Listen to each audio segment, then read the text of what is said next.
Alright, magandang araw po sa inyong lahat mga ka-review at welcome back dito po sa ating munting channel Pinas News Review, kung saan re-reviewin po natin ang mga mahalagang balita dito sa Pilipinas. At eto na nga po ngayon mga ka-review, China Economic Minister binalaan si Xi Jinping, ekonomiya babagsak kung magdideklara ng gera. Yan mga ka-review, buti na lang po at alam po ng Economic Minister ng China na babagsak talagang ekonomiya kapag magkaroon ng gera, no? So, ang balitang ito po ay mula kay PHTV, yan mga ka-review. Subscribe nyo na po. Like din po ng video ito. Yan, nasa description po ang full video link ng balitang ito mga ka-review, right? At ito na mga ka-review, sama-sama at sabi-sabi po natin pakinggan, panoorin at bigyan ng reaksyon ang balitang ito. Ito na po.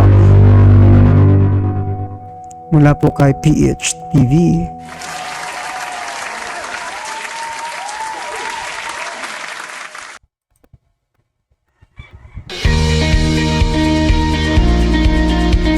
Yan, PHTV.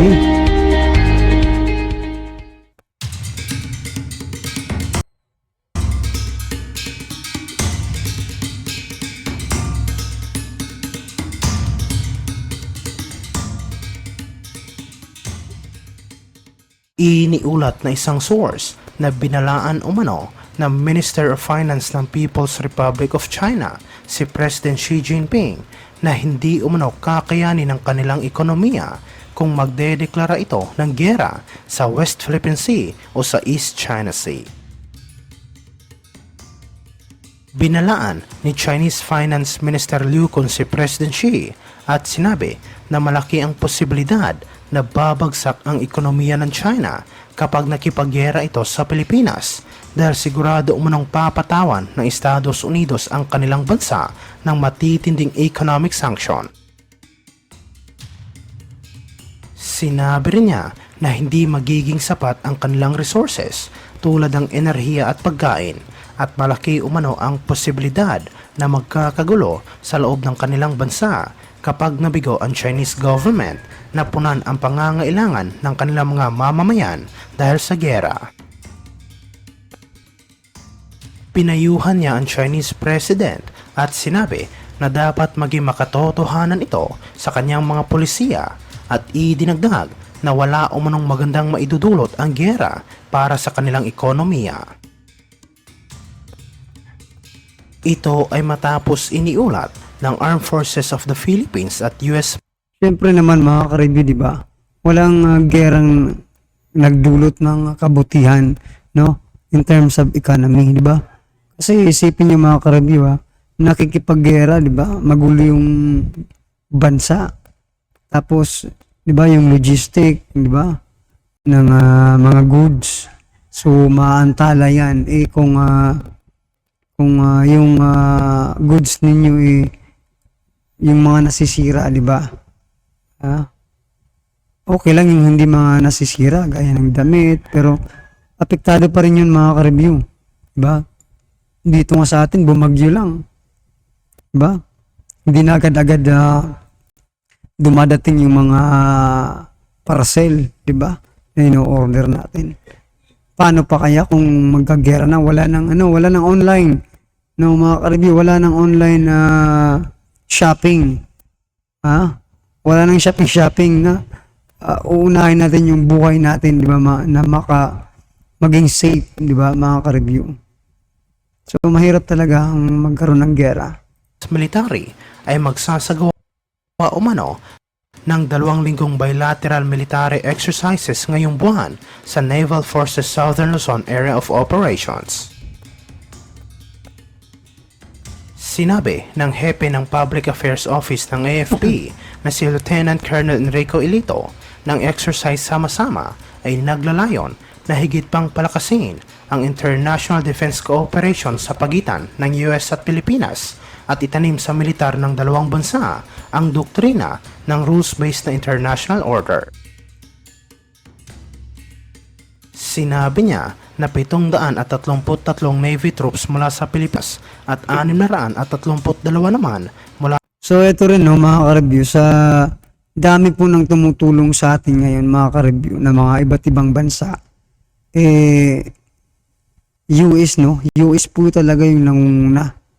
Yung agresibo din yung US na tulungan tayo, di ba mga ka-review?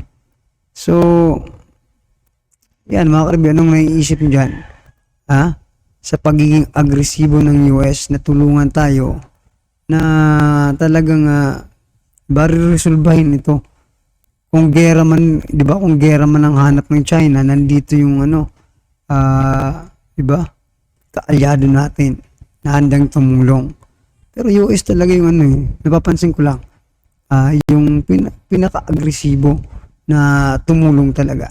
Mula sa Estados Unidos ang lalahok sa nasabing pagsasanay. Ang iba pang mga foreign participants na sasali dito ay ang Canada, Japan, United Kingdom, France, Australia, New Zealand at Indonesia. So ayan mga ka-review, ano masasabi nyo dyan? Iba't ibang bansa, malalayo na yan Hindi po yan natin kapitbahay, pero tumutulong pa rin sa atin. Kasi nakikita po nila na nasa tama po tayo, kesa dito sa China, na nangaangkin lang naman at ayaw rumispeto doon sa diba? Sa kapitbahay niyang mga bansa. Talagang nambubuli po itong China. Nako po. Ang kawawa dito mga ka-review natin, diba? Kasi yung mga mangingisda natin doon sa WPS, doon sa West Philippines na kung saan sinasabi nila na talagang abundant talaga yung isda doon. Ang mga warship na gagamitin sa nasabing pagsasanay ay ang BRP Antonio Luna, isang Jose Rizal class na guided missile frigate, USS Dewey at Wally Sierra, HMS Bay ng United Kingdom, Royal Canadian HMCS Vancouver, at Japan Maritime Self-Defense Force na GS Akibono. Magsasagawa din ng isang parallel training module para mapahusay ang maritime integration at combined interoperability ng JMSDF, Royal Australian Navy, Royal Canadian Navy at Royal Navy ng United Kingdom. At ito ay gagawin sa pamamagitan ng subject matter expert exchanges at humanitarian assistance drills. Ang partisipasyon ng Estados Unidos, Australia at iba pang mga kaalyado ng Pilipinas sa nasabing pagsasanay ay isa umunong pagpapakita ng suporta sa gitna ng kinakaharap nitong hamon sa territorial integrity ng bansa sa West Philippine Sea. Samantala sa ibang aspeto naman, iniulat na hinarang at itinaboy umano ng Philippine Coast Guard ay isang napakalaking Chinese fishing vessel na namataan sa loob ng exclusive economic zone ng Pilipinas sa West Philippine Sea at sinabi na pinagbawalan ito ng PCG dahil sigurado umunong malaking pinsala ang idudulot na nasabing Chinese vessel sa karagatan ng bansa. So yan mga ka-review, mga ka-review natin noon. Alam na napapansin niyo po ba yung pagkakaiba noon at ngayon, Yung nababalita na po ngayon na iba tayo na po yung nagtataboy doon sa mga Chinese vessels na mga ka-review, yung mga barko ng China. Tayo na po yung nagtataboy ngayon. Paminsan-minsan, di ba mga ka-review? Dati hindi natin naririnig yan.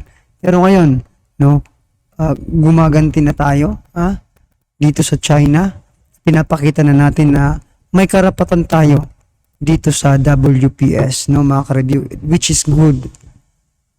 Sinabi sa report ng Philippine Coast Guard na nadetect umano ng BRP Melchora Aquino ang presensya ng Chinese vessel sa West Philippine Sea, ngunit hindi umano ito sumagot sa radyo, kaya agad itong pinuntahan ng PCG. Ayon sa Philippine Coast Guard, na inutusan nito ang mga Chinese na bumalik sa kanilang destinasyon, ngunit nagmatigas ang mga ito, kaya naglabas ng armas ang PCG at binalaan ang nasabing Chinese vessel na gagamit sila ng dahas kung hindi ito liliko. Wala umanong nagawa ang mga Chinese at napilitang umalis na lang sa West Philippine Sea at sinabi ng Philippine Coast Guard na hindi nila papayagan na maulit ang ginawa ng Chinese militia sa Iroquois Reef at Escoda Shoal na kung saan winasak ng mga ito ang coral sa lugar. Iniulat ito matapos kinondina ni National Security Advisor Eduardo. Yun nga po, no, mga ka-review, buti lang po kung nangingisda lang sila ng normal. Kaso sinisira po nila yung pangingisda nila, mga ka-review. Siguro ko sagad na sagad, no? Pati yung mga nasa ilalim na talaga. Yun siguro yung target nila. Kaya pati yung mga coral reef, mga ka-review, talagang nasisira. So, which is na hindi talaga maganda, no? Ganyan ba ang ng Chinese, yung traditional fishing nila, mga ka-review? Sagad na sagad, no? Nakakahiya naman kayo. Doon nyo ang agresibong aksyon ng Chinese Coast Guard na kung saan nakita sa isang video na hinabol at hinarang na isang Chinese boat ang isang Filipino fisherman malapit sa Bajo de Masinloc o Scarborough Shoal.